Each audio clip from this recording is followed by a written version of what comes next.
They laughed the loudest the day my father told the room, "Chloe Sanders will never survive where real pilots belong."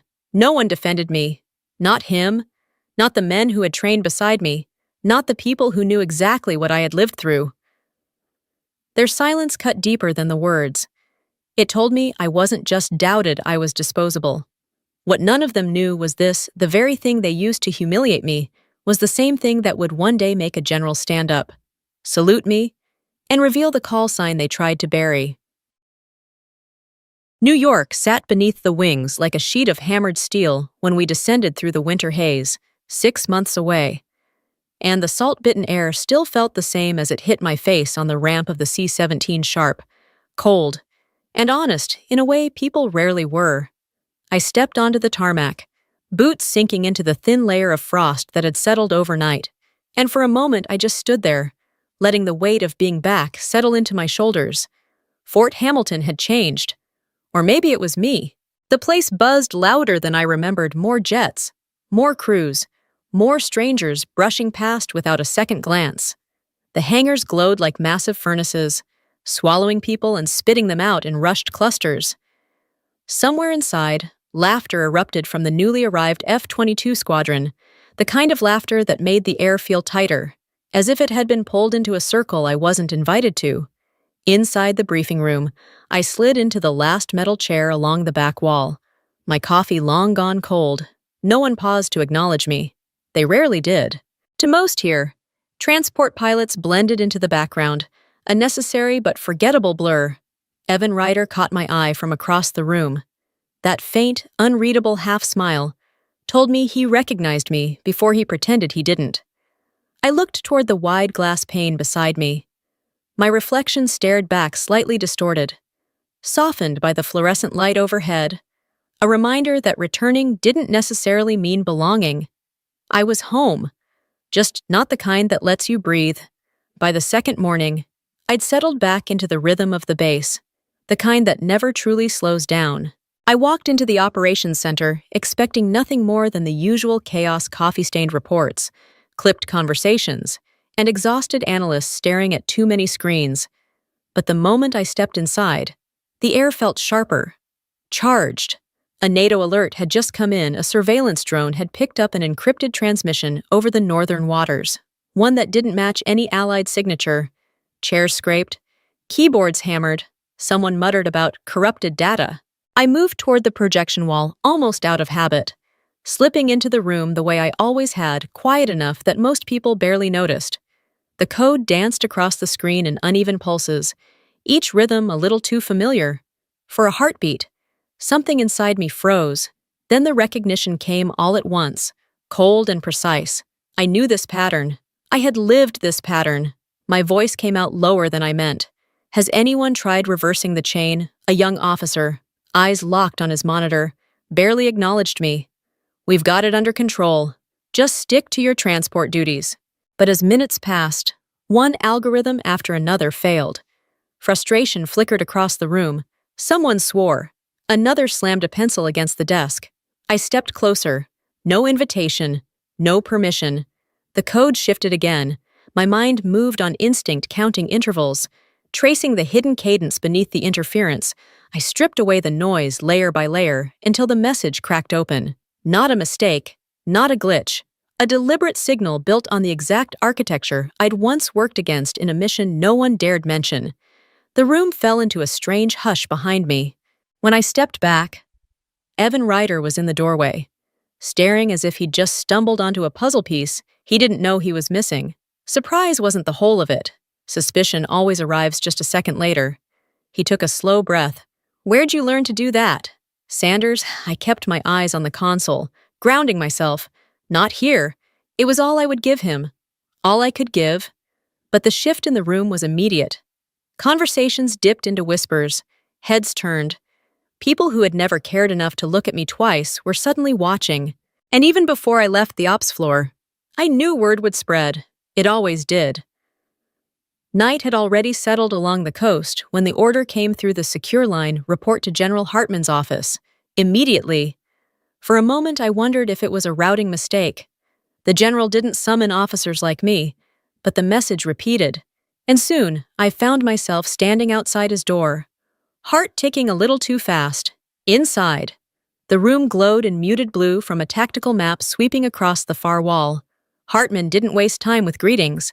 He slid a black folder toward me, thin, heavy, unmistakable. Resting on top was a silver insignia I hadn't seen in years, one tied to a version of myself I'd buried long before anyone here met me. His voice broke the silence. The signal wasn't random. They're back. The floor felt as if it tilted beneath me. He didn't need to explain who he meant. The past I'd been dragging behind me had finally caught up. He leaned forward, lowering his tone. I know the unit you once belonged to, and I know what happened to it. My pulse thudded hard enough to echo in my ears. That information was supposed to be locked away forever. He tapped the folder again. Your last mission isn't finished. The walls seemed to close around me. All the things I'd sworn I would never return to shifted under my feet. Hartman stood straighter, his silhouette cutting through the blue light. When the time is right, I will call you by the name you once answered to. The unspoken title hovered in the air heavy. Waiting.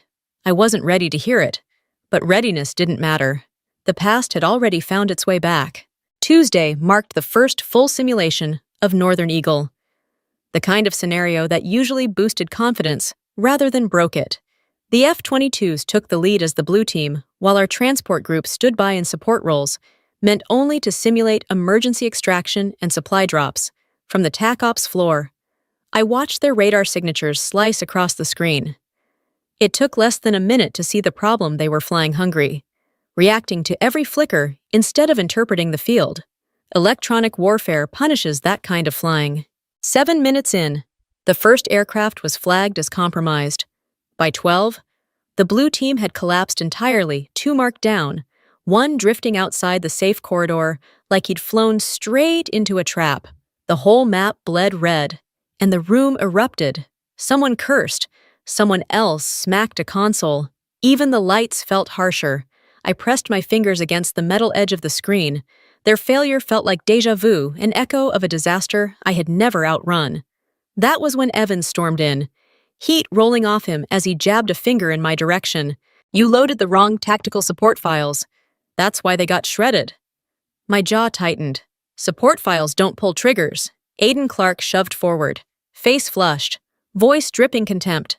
There she goes again, acting like she knows more than actual combat pilots. A muted comment behind them cut through their noise.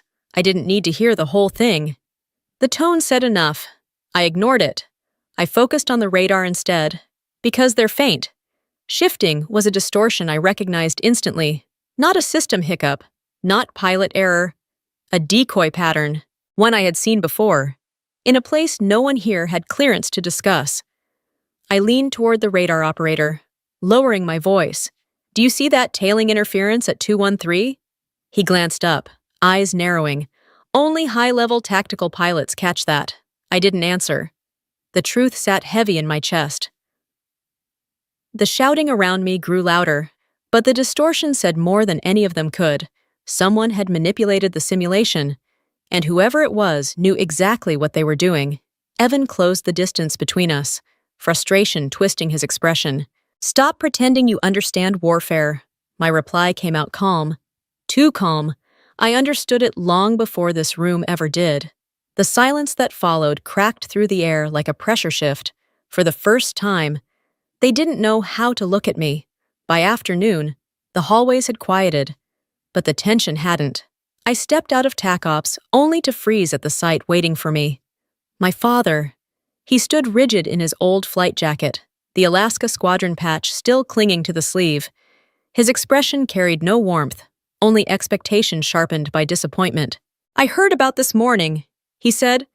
They gave you a simple task, and you still failed. The air thinned, not because of his words, but because I'd heard them before, on a day I never speak of. What are you doing here? I managed. Observer, he said. Here to see if you deserve that rank.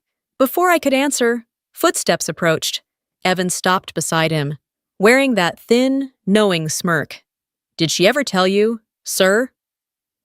Her entire unit disappeared on a classified mission. She was the only one left. My father's stare cut sharper. Is that true? It wasn't accusation. It was confirmation of every doubt he had about me. It wasn't my fault, I said quietly. He didn't soften. He only sighed, heavy and final. Don't drag others into what you couldn't fix. The hall felt colder. The radio echoes from years ago rose in my mind, panic. Static. Explosions. Then clarity struck. I turned to Evan.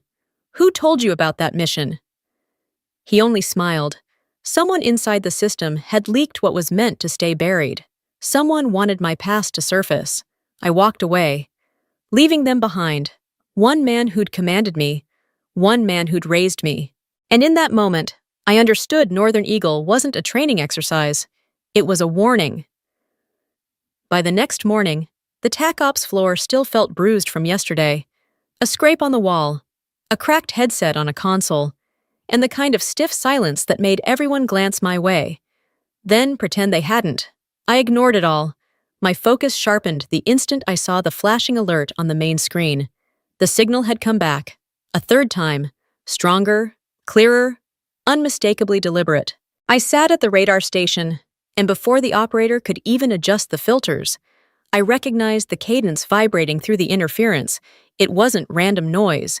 The pattern had been tuned with precision, mirroring the exact sequence my former unit used when preparing to breach contested airspace. Whoever sent it knew I would understand. It wasn't just an intrusion. It was a call direct, intentional, and meant for me. Across the room, analysts argued about faulty links and miscalibrated sensors, but none of them saw the choreography beneath the chaos. I almost said too much when the pattern shifted again. They're running a chain strike sequence like I bit the sentence off. I wasn't ready to speak that name aloud. Aiden overheard enough to smirk. Like that famous unit you supposedly brought down, dozens of eyes swung toward me. I held his stare. That unit didn't collapse on its own. And it was never famous. Silence closed in. Suspicion thickened. I felt the room recalibrating around me, not out of respect, but wariness. I left before the whispers fully formed, heading toward the maintenance bay. A reflection in a window caught my eye. I stopped, studying the tension in my own face. If someone was using that pattern, two possibilities existed. They knew I survived, or someone else had survived too. Either one meant the leak wasn't accidental. It meant trust was a luxury I couldn't afford inside this base. That evening, my secure device pinged with a message, Hartman, bunker level, now. The bunker's cold metal walls vibrated faintly with the hum of generators. Hartman stood alone in the glow of a massive screen. Watch, he said. The drone footage flickered, and through the static, a pinpoint of light pulsed in the exact rhythm of the encrypted signal too precise to ignore. I felt my stomach drop. That's a message. He nodded. And it's addressed to you. The past I'd buried was no longer knocking. It was inside the room. If you don't intervene, Northern Eagle collapses from within. He warned, war doesn't wait for your permission. I knew that better than anyone. Hours later, the base felt eerily subdued. Even the loudest pilots kept their voices low, as if sensing a shift they couldn't explain. Out on the flight line, I saw my father standing beside Evan Ryder. Their laughter died when they noticed me. Evan's tone was cold enough to crack. How many people have to die before you learn my father's disappointment cut deeper? Facing your past is fine. Dragging others into it isn't. They didn't know the truth. Everything I'd done had been to protect them. I met his gaze. You know I wasn't the only reason that mission ended how it did. He said nothing. A soft alert summoned all pilots to the main briefing hall. When I entered, whispers rippled instantly. Specter. That's her real call sign. Someone had leaked it. Evan, a TAC Ops officer. My father, before I could untangle it, the rear doors opened, and General Hartman walked straight toward me. Each step felt like a countdown. He stopped, raised his hand, and saluted. Specter One, he said.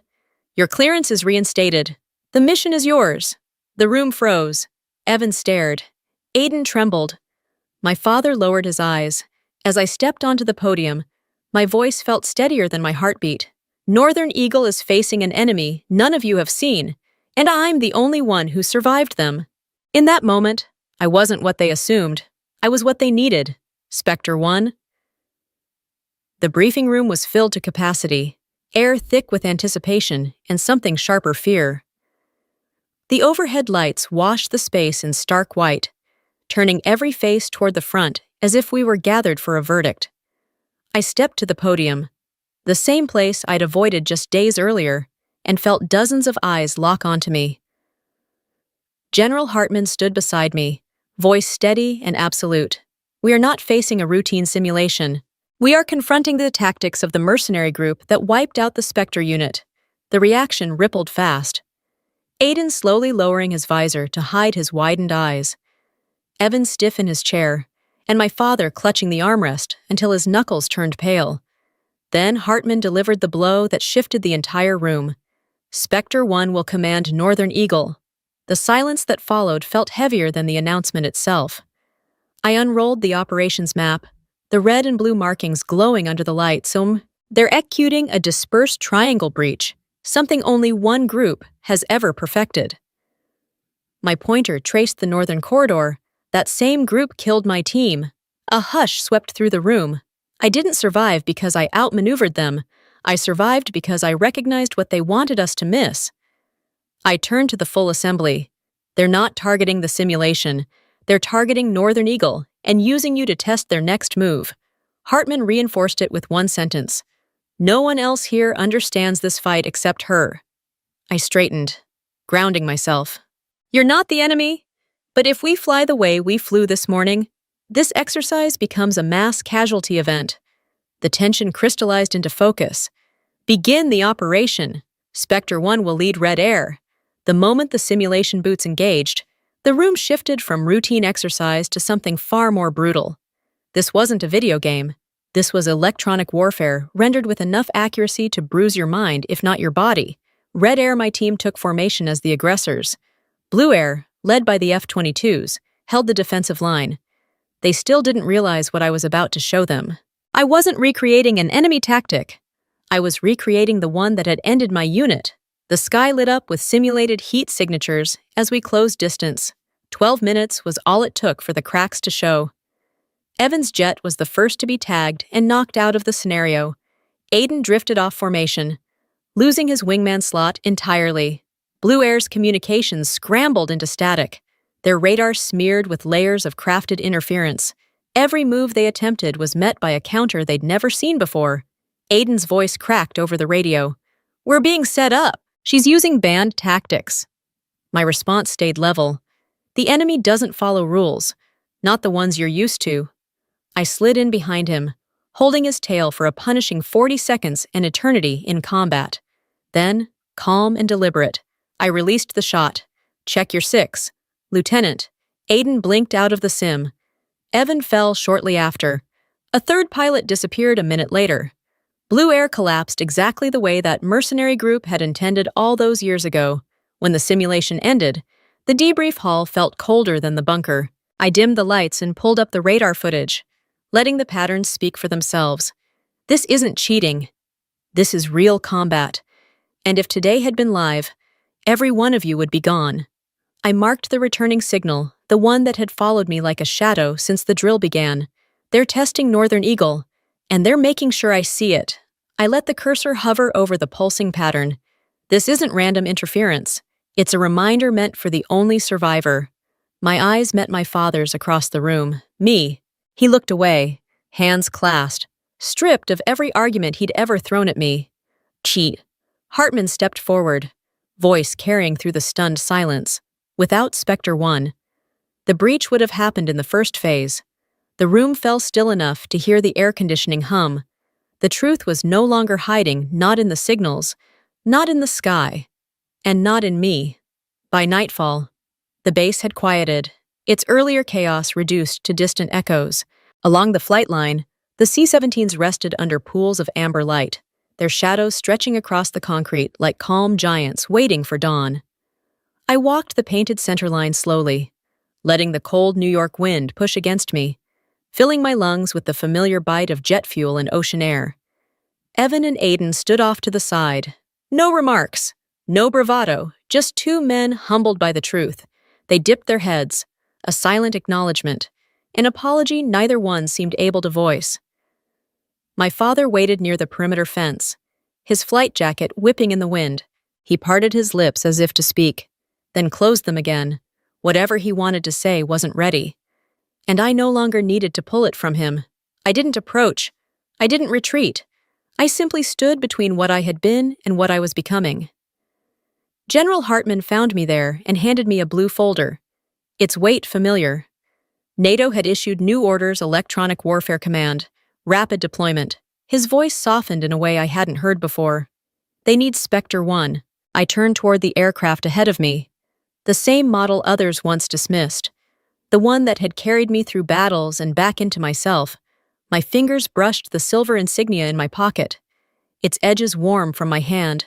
Climbing the ladder, I paused at the top and looked back at Fort Hamilton one last time. I am Chloe Sanders, and I am Specter One. The engines roared to life, the hatch sealed, and the future opened beneath my wings.